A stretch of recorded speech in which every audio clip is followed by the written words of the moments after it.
In this month's ABN AMRO World Hockey, it's damp, windy and cold as we visit Germany for the Hamburg Masters. Dethroned as Olympic champions, Germany's women plan ahead. It's back to the drawing board for Pakistan as they prepare for future challenges. There are goals in store as the German women play England at home.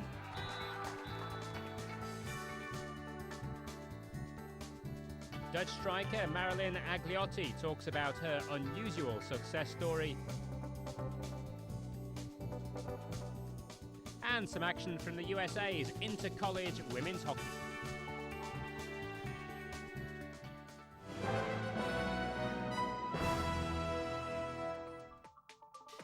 Rick Charlesworth has been appointed coach of the Australian men's hockey team.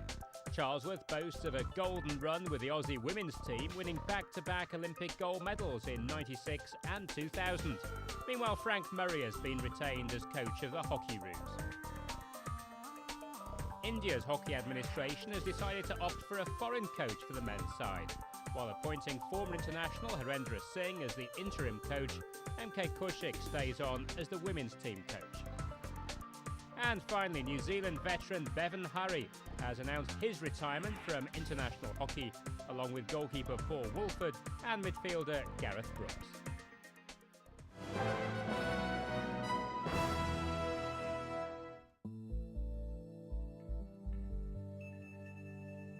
The city of Hamburg dates back to the time when Emperor Charlemagne built a castle on this site in 808 AD as a defence against Slavic incursions.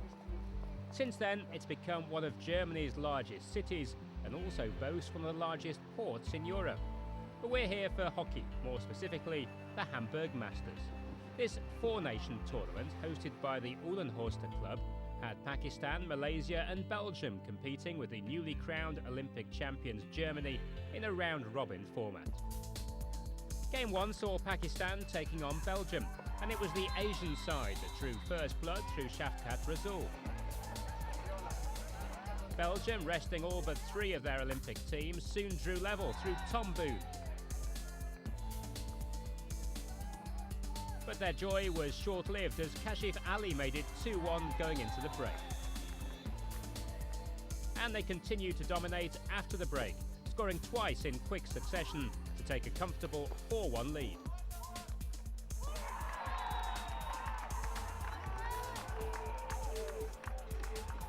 But Belgium, who've broken into the top 10 rankings for the first time, came back strongly to narrow the deficit to 4-3. That was where the fight back ended though, and the more experienced Pakistanis pumped in two more goals at the death for a creditable 6-3 win. Player की जो effort थी सारे वो team collective effort थी as a team खेले as individual player नहीं खेले जो पहले हम पास्ट में देखते आए हैं कि जो इंडिविजुअल प्ले ज़्यादा होता था लेकिन आज के मैच में मैं समझता हूँ कि कलेक्टिव एफर्ट थी जिसका नतीजा जो है वो आया सामने. In the second game of the day, Malaysia, who'd failed to make the Olympics, took on mighty Germany, who were still in a cheery mood after their win in Beijing.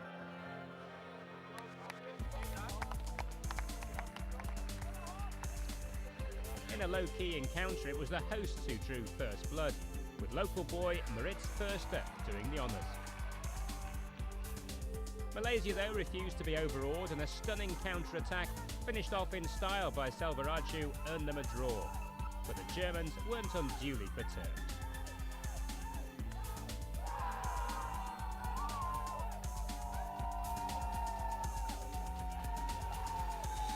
Mentally it was a bit tough, but the game today, it was, we had a lot of chances, a lot of penalty corners today, and yeah, we had to make some more goals, and it was a draw. It was quite a good game, but not the best. The best we can play better, I think, and yeah, I hope that we will play better tomorrow. Day 2 action began with Pakistan taking on Malaysia, who dominated the early exchanges. This strike by Aslan Mizron putting them 2-1 ahead. But Pakistan skipper Shakil Abbasi ensured that things ended all square, setting up this magnificent goal, finished off by young Abdul Hasim Khan.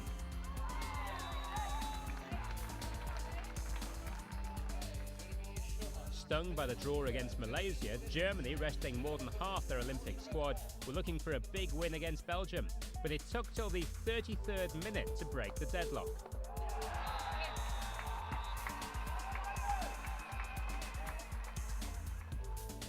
But Belgium struck back on the stroke of half-time.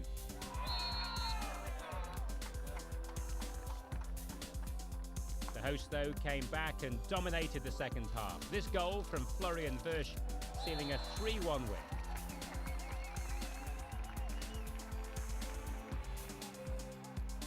Pouring rain, biting cold were the order of the final day, as Malaysia, looking for their final win of the tournament, soon went 3-0 ahead against Belgium.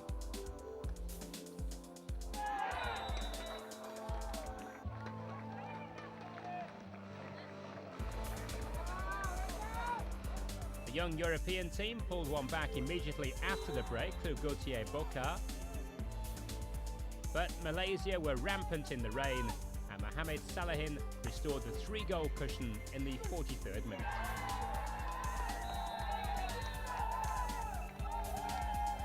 Mohamed Amin Rahim then continued his fine scoring run to make it 5-1.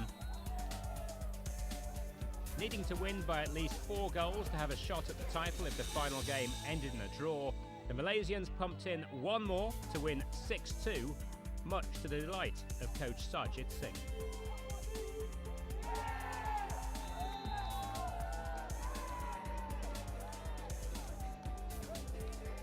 Our aim was in this tournament to be at least second, because we didn't. Our aim was not to finish last. So the boys was motivated because after the Olympic qualifier in Japan, we didn't qualify for Olympics, and also the Azlan Shah where we have a bad results against us. But nevertheless, this team is good and young, so I think this team is right on the track. The last game of the tournament was a virtual final, with the winner taking home the Hamburg Masters. It was a tight first half, and only a 34th minute goal by Martin Hana separated the two teams going into half-time.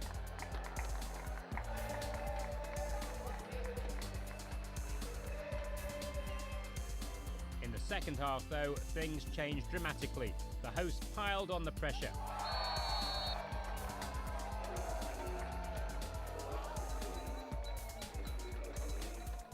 Pakistan faded in the rain and cold. The Germans were unstoppable.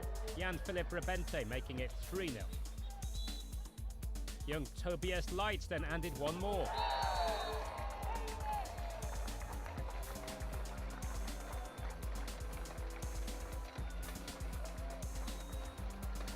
And Leitz was in the action again a few minutes later, catching out goalkeeper Nazir Ahmed with a delicate chip.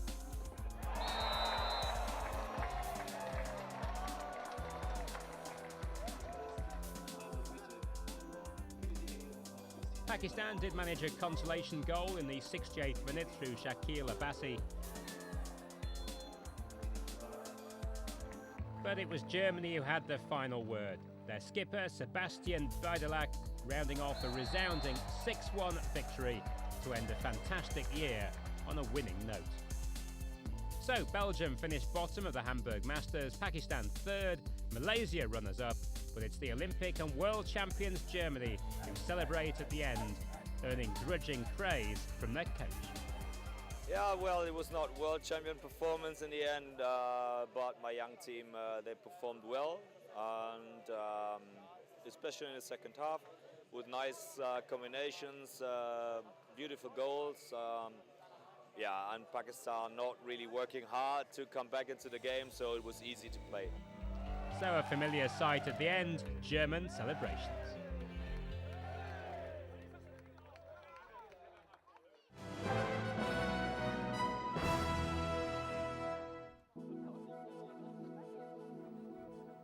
The German women's team had a disappointing Olympic outing by their own high standards in Beijing.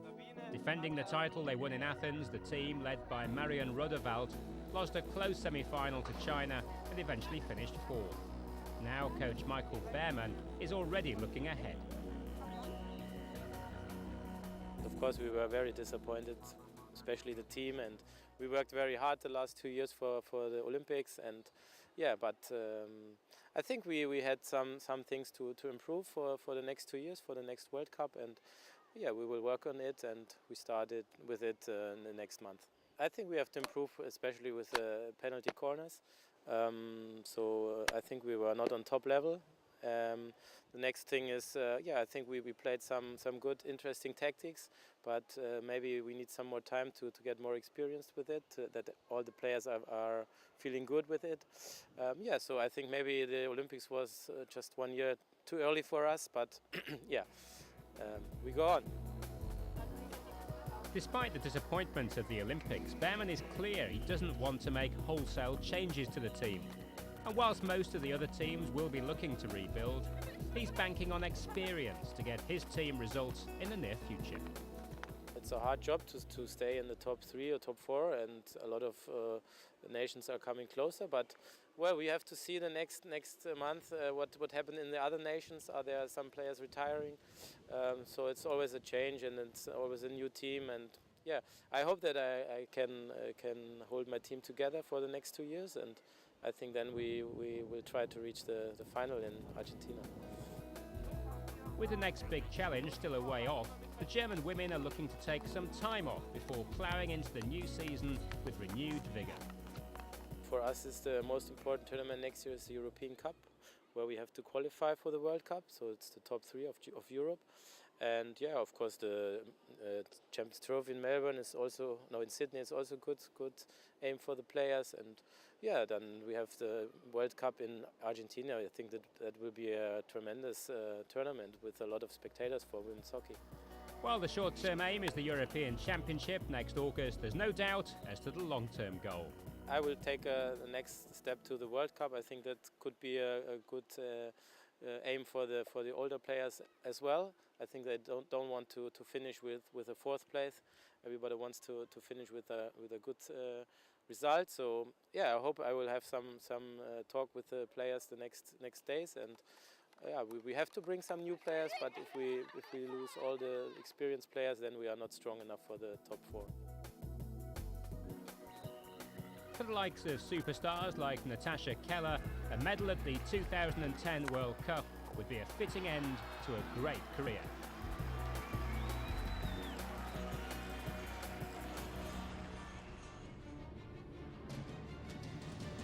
After the break, Pakistan face some tough questions as they plan their route ahead. And a chat with one of Netherlands' finest strikers, Marilyn Agliotti.